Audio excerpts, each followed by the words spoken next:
ST children college Bhatauli Azamgarh group of education admission open. Nursery से लेकर कक्षा 10 तक की शिक्षा उपलब्ध है। कंप्यूटर क्लासेस, लैब सहित उपलब्ध हैं। अधिक जानकारी के लिए प्रबंधक प्रमोद कुमार सिंह से संपर्क करें।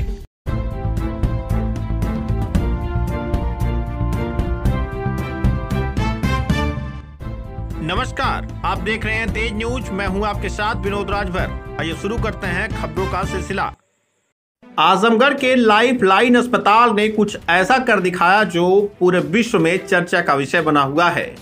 आजमगढ़ जिले का नामचीन लाइफ लाइन हॉस्पिटल अपने अत्याधुनिक चिकित्सा सुविधाओं और कुशल चिकित्सीय टीम के बल पर असंभव को भी संभव कर दिखा रहा है।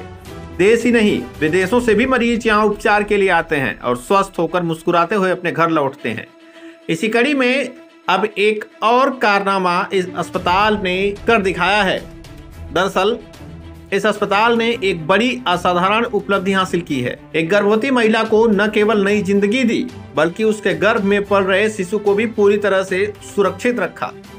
गाजीपुर जिले के वाजिदपुर पूर्वा गांव की 27 वर्षीय रोशनी यादव की शादी 1 वर्ष पूर्व हुई थी। कुछ महीने पहले जब रोशनी ने गर्भधारण किया तो परिवार में खुशियों का माहौल था, लेकिन इसी बीच रोशनी को अचानक मिर्गी के झटके आने लगे। इससे परिवार चिंतित हो उठा। कई जगह दिखाने के बाद जब कोई ठोस समाधान नहीं मिला तो परिजन उसे आजमगढ़ के प्रसिद्ध हॉस्पिटल लाइफ लाइन ले गए। गर्भ में पल रहे शिशु की सुरक्षा के लिए सीटी स्कैन की जांच संभव नहीं थी, अतः प्रारंभिक जांच के बाद उसे एमआरआई के लिए भेजा गया। जो रिपोर्ट सामने आई वह चौंकाने वाली थी। रोशनी के मस्तिष्क के बाएं हिस्से में एक जटिल स्थिति वाला ट्यूमर पाया गया। हालत ऐसी थी कि यदि ट्यूमर का ऑपरेशन किया जाता तो रोशनी को दाहिने हाथ पैर में लकवा मारने और उसकी आवाज हमेशा के लिए चले जाने का खतरा था। ऑपरेशन की गंभीरता को देखते हुए वरिष्ठ न्यूरोसर्जन डॉक्टर अनूप कुमार सिंह ने न्यूरो एनेस्थेटिस्ट डॉक्टर गायत्री कुमारी और महिला रोग विशेषज्ञ डॉक्टर पूनम यादव व वाजपेयी अस्पताल के साथ साझा किया। एक तरफ मां की जान तो दूसरी तरफ गर्भ में पल रहे शिशु की सुरक्षा का भी जिम्मा इस अस्पताल को उठाना था। पारंपरिक ऑपरेशन में जहां मरीज को बेहोश किया जाता है, वहीं इस ऑपरेशन में बेहोशी वाली दवाओं से भ्रूण को खतरा था। इस बात को तय करने के लिए गर्भस्थ शिशु पूरी तरह से स्वस्थ है। डॉक्टरों ने एक असाधारण फैसला लिया, अवेक ब्रेन सर्जरी का, यानी मरीज को होश में रखते हुए पूरी टीम ने high tech brain mapping, microscope, navigation system और मॉडर्न एनेस्थीसिया तकनीक की मदद से बेहद जटिल ऑपरेशन को अंजाम दिया। इस टीम में डॉक्टर अनूप कुमार सिंह, डॉक्टर गायत्री कुमारी के अलावा न्यूरोसर्जन डॉक्टर आकाश रामभाऊ डागत, डॉक्टर विकास वर्मा तथा समस्त ऑपरेशन थिएटर के सहयोगी शामिल थे। ऑपरेशन के दौरान सबसे हैरतअंगेज बात यह रही कि रोशनी पूरे समय होश में रही और हनुमान चालीसा का पाठ करती रही। वह अपने दोनों हाथ पैर हिलाकर डॉक्टरों को बताती कि उसकी चेतना सही है और कोई लकवा नहीं हुआ है। यह सर्जरी तकनीक और मानवीय समर्पण का अद्भुत संगम थी। ऑपरेशन के बाद रोशनी पूरी तरह से स्वस्थ है और उसके गर्भ में पल रहा बच्चा भी पूर्ण रूप से सुरक्षित है। इस सफलता ने रोशनी और उसके परिवार को वह खुशी दी जिसके उन्होंने कभी कल्पना भी नहीं की थी। अब पूरा परिवार लाइफ लाइन हॉस्पिटल की टीम का लगातार धन्यवाद कर रहा है। लाइफ लाइन हॉस्पिटल ने एक बार फिर यह साबित कर दिया कि जब चिकित्सा विज्ञान, समर्पण और संवेदना से जुड़ा हो तो चमत्कार भी मुमकिन हो जाते हैं। फिलहाल देर न करते हुए हम आपको उन डॉक्टरों से बातचीत करवाते हैं जिन्होंने ये बड़ा कारनामा करके दिखाया है। 27 वर्षीय महिला जिससे हमारे पास आई, उस समय की एक सिंपल एक समस्या थी कि इन्हें मिर्गी के झटके आ रहे जो चेहरे के दाहिने हिस्से में और दाहिने हाथ में लगातार है, और वो लगातार आ रहे बने हुए थे। उनमें 10-10, 12-12 झटके आ रहे थे। एक प्राथमिक उपचार के साथ, जो कि दूसरा एक बहुत क्रूशियल सिनेरियो यहाँ पे ये था कि वो उनका 2nd मंथ का प्रेगनेंसी था, तो हम सीटी स्कैन नहीं करा सकते थे। हमने फिर इनकी एमआरआई जांच कराई और सरप्राइजिंगली एमआरआई जांच पे एक बहुत ही गंभीर ट्यूमर दिमाग के बाएं हिस्से में मिला, जो कि आवाज़ और दाहिने हाथ पैर की ताकत की नसों के बहुत ही पास था। अब एक सबसे बड़ा चैलेंज ये था कि ट्यूमर एक खराब प्रवृत्ति का था, इसको रखा भी नहीं जा सकता था। पेशेंट 2nd मंथ प्रेगनेंसी थी, ऐसी जगह पे था जहाँ से लकवे और आवाज़ के जाने का खतरा था। तो ऐसी परिस्थिति में इस ऑपरेशन को करना भी जरूरी था, और यहाँ पे न सिर्फ 2 जान उसको बचाने का प्रश्न था, बल्कि उन दोनों जानों को एक जीवन जीने योग्य भी देना एक आवश्यक एक चैलेंज था। तो इन सब चैलेंजेस को देखते हुए एक पूरी टीम जो यहाँ पे न्यूरो सर्जरी, हमारे न्यूरो एनेस्थीसिया, हमारे गायनिकोलॉजिस्ट, हमारी सारी टीम की एक पूरी मीटिंग हुई। हम इस ऑपरेशन को कैसे सुरक्षित तरीके से परफॉर्म करें। और इसमें डॉक्टर पूनम और डॉक्टर हमारी बेहोशी की विशेषज्ञ डॉक्टर उनका की रोल था। डॉक्टर पूनम ने इस चीज़ को सुनिश्चित किया कि बच्चा सुरक्षित है और बच्चे को कहीं कोई प्रॉब्लम इन झटकों के कारण नहीं हुई है। और फिर मुख्य पार्ट जो था डॉक्टर गायत्री का रहा, जिन्होंने इस ऑपरेशन को फिर एक अवेक एनेस्थीसिया प्रणाली के द्वारा कराना सुनिश्चित किया।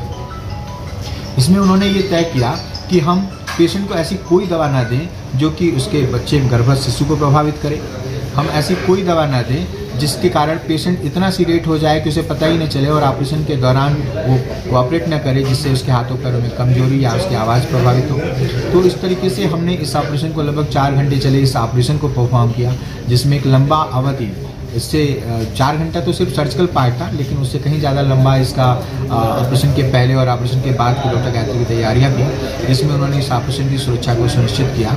और ऑपरेशन के दौरान पेशेंट दाहिना हाथ पैर चलाता रहा, जिसमें लकवे का खतरा था, ताकि इस चीज़ को ऑपरेशन में कहीं भी किसी स्टेज पर अगर पेशेंट को प्रॉब्लम हो तो हमें पता चल जाए। और ऑपरेशन के दौरान, चूँकि उस दिन शनिवार का दिन था, पेशेंट ने लगातार हनुमान चालीसा का पाठ किया, ताकि हमें ये भी पता चलता रहे कि हाँ, उसके आवाज़ और उसकी अन्य चीज़ों में कोई प्रॉब्लम नहीं आ रही है। खैर, पेशेंट का एक सुरक्षित ऑपरेशन हुआ। ऑपरेशन के बाद उसका पूरा ट्यूमर निकाल दिया उन्होंने।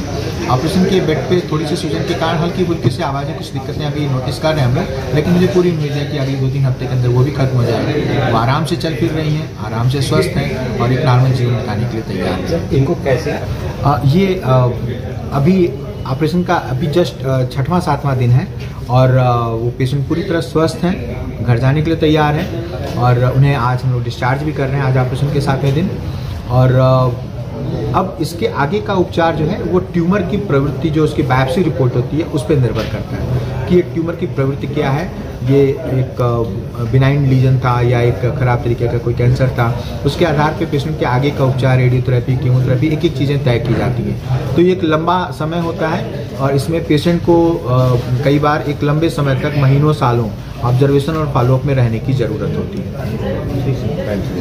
देखिए, हमारा जो इस पेशेंट के साथ मेन चैलेंज था यही था कि बेबी के साथ में ऑपरेट करना है और फर्स्ट ट्राइमेस्टर मतलब पहली तिमाही में है। तो इसमें डॉक्टर साहब के साथ मिलके, एनेस्थेटिस्ट जो हमारे मेन है, उनके साथ मिलके हमने पूरा डिसीजन लिया, हर ड्रग कौन सा दे सकते हैं, कौन सा नहीं।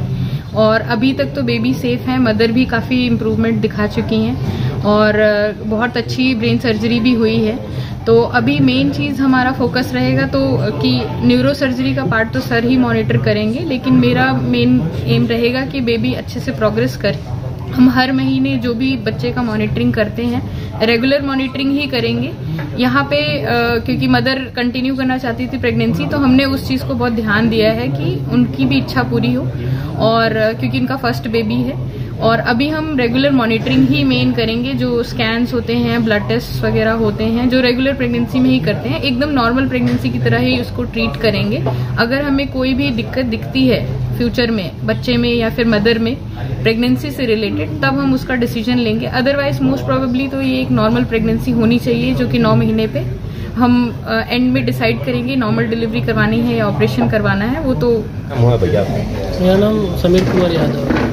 समीर जी, सिस्टर को आपकी कब से तबीयत कम लगा आपको ऑपरेट करना पड़ेगा? सबसे पहले तो 1 साल पहले से इनका थोड़ा सर दर्द करता था, तो हम लोग सोचते थे कि नॉर्मल कोई प्रॉब्लम होगी तो उसका टेम्पररी इलाज करते थे।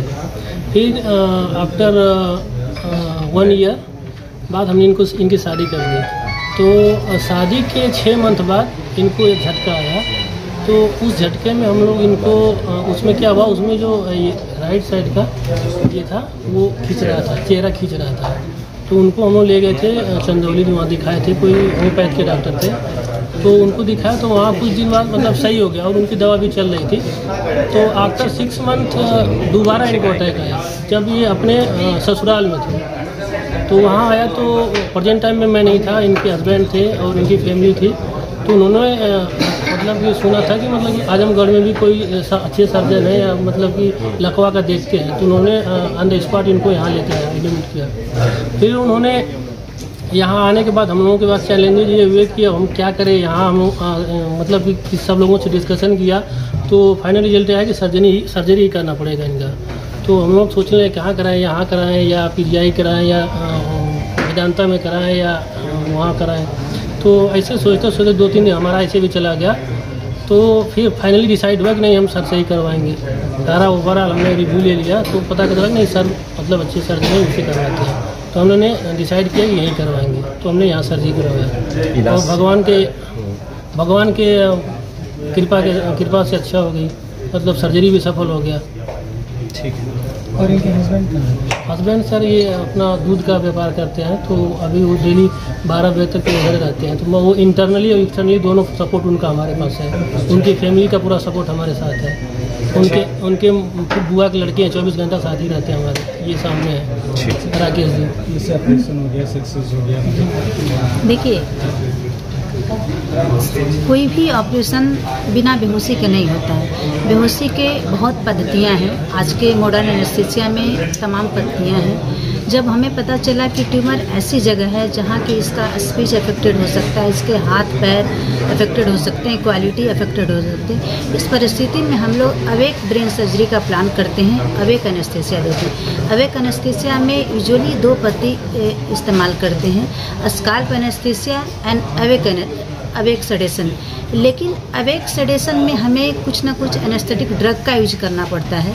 चूँकि इसके गर्भ में बच्चा पल रहा था तो हमने डिसाइड किया कि इसको अवेक सेडेशन भी हम नहीं देंगे, सिर्फ स्काल्प एनेस्थीसिया के साथ ही हम काम करेंगे। इसके लिए पेशेंट को हम लोग 3 से 4 दिन पहले से काउंसलिंग करना शुरू करते हैं और उसको बताते हैं इस एनेस्थीसिया का क्या इंपॉर्टेंस है, वो सर्जरी कैसे होनी है और ये तुम्हारे लिए कितना यूजफुल है तुम्हारी क्वालिटी ऑफ लाइफ की।